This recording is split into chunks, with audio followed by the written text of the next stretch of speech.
MSNBC. Does the president want to get rid of his attorney general? Not that I know of. Could you elaborate on the relationship between the president and the attorney general? Does President Trump believe his attorney general is disgraceful? Look, the president's made his frustrations very clear. I don't have anything else to add. The presidential bullying of Attorney General Jefferson Beauregard Sessions has a clear pattern. Donald Trump feels the heat of the Mueller investigation closing in and then attacks his attorney general for refusing to use the Department of Justice to pursue his political enemies. This week, that attack came in the form of a tweet calling his attorney general's handling of surveillance abuse allegations disgraceful. This comes the same week that the Washington Post revealed Trump's nickname for Sessions, and that would be Mr. Magoo, after the bumbling cartoon character. Joining me now is Clint Watts, national security analyst for NBC News, and Jason Johnson, political contributor for MSNBC. So, Clint, what do you make of this latest round of bullying and of what looked like a response? Jeff Sessions sort of ostentatiously dining with Rod Rosenstein on Wednesday. Yeah, I mean, I never would have thought I'd like Jeff Sessions, but President Trump has done that for me. I mean, I don't agree with a lot of his policies, but I like what he's doing. He's following the rule of law. He's going through procedure. You know, he's repeatedly said, I'm not going to be pushed into an investigation if there's no evidence to justify such a thing. And even with the dinner, this would maybe be normal under any administration. Right. You know, you want team spirit, you have all your leaders come together, but for him to just keep walking forward and not quitting. I've seen a lot of calls for him to quit. You don't do that. You know what? You do your job, and if there's grounds for being fired, then you do it. But in many ways, he is one of the barriers that's towing the line right now. It's interesting because there are a couple of different theories as to why he doesn't quit, Jason Johnson. Here's a little quick timeline here. March 2017, Sessions recuses himself, which is the thing that enrages Donald Trump. Trump calls Sessions an idiot in May. Then in July, Trump tells the New York Times he would have picked someone else if he'd known he would be recused. July of that year, Trump tweets that he's beleaguered. And then this February, he tweets about his lack of action, calling it disgraceful. I mean, theory one is that Jeff Sessions wants to continue to do the job and doesn't want to disrupt the rule of law. Theory two is that he's having such a marvelous time persecuting brown people and deporting immigrants that he just can't stop, won't stop. Which of the theories do you believe? Joy, I take door number two. Jeff Sessions has waited his entire life to be able to take his special brand of bigotry and apply it through the rule of law in the United States. We go back to his history. Remember, this man was denied a position 30-something years ago when MLK's widow basically said, this guy is too racist to serve in the Reagan administration. And now Jeff Sessions has all the wheels of power. But this is the thing, Joy. He's not just not leaving because he wants to be able to free police to abuse people. He wants to scale back any sorts of reforms. He wants to be able to prosecute a woman for giggling at him during a hearing. He wants to be in a position that when everything falls down around Donald Trump, he might be one of the last men standing.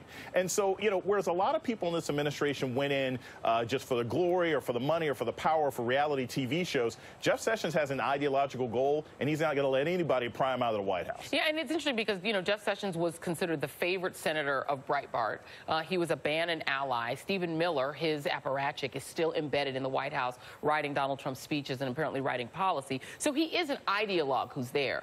But the question then becomes, I think your original point, is America better off with that ideologue in place? What would happen if Donald Trump just finally fired him? What would then take place, and how would it impact the Mueller? And I think that was one of the things we see reported about Don McGahn, basically saying, if you fire Sessions, we got a disaster times 10 compared to Comey, because you're knocking out everyone down on what appears to be obstruction. You know, it is a disaster.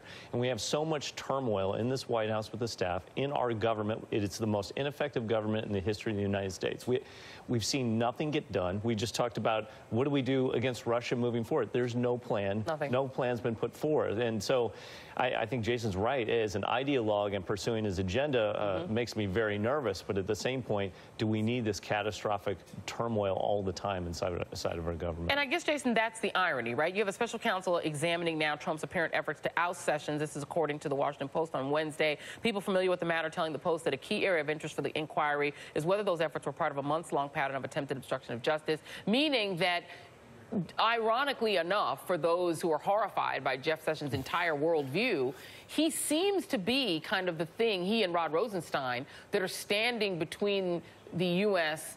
and a complete constitutional crisis regarding the Mueller probe. Right. And here's the thing, Joy. I'm probably a bit more sanguine about this than other people.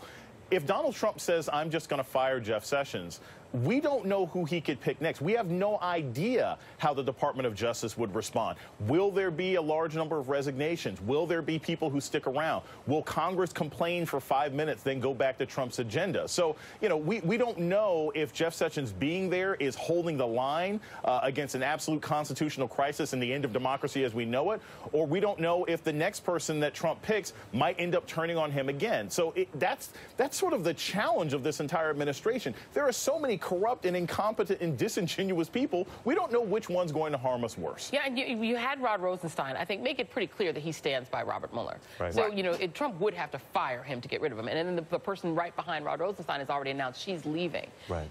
Give us a little bit of a read of what happens after that. Who is lower down that chain of command in the DOJ? And are there people there who would stand up to Trump, or does he eventually get to a lackey? I think there will be people that stand up to Trump because it is starting a tidal wave. As much as people might be ideological in their views, from my experience with the Department of Justice, they're very much about the rule of law and doing their jobs. I mean, that's why you're seeing Republicans and Democrats that were appointed in different eras stay over between presidents, you know, President Obama or President Bush before him. I think what's important here to note is that Trump has run out of firings. He really can't just go around firing people anymore. And the one thing Attorney General Sessions has that many of the others didn't is his friends in Congress. He came from the Senate. He's got Republican backers there that are colleagues for 20, 30 years. And so this actually is a lever that Sessions has that maybe many others don't in terms of pushing back against President Trump. We shall see. Clint Watts, thank you very much. Always good to see you. And we're a very natty dresser today. That's we're very impressed by your spice it up on the weekends for you. Absolutely. And Jason Johnson is sticking around, who looks amazing always too.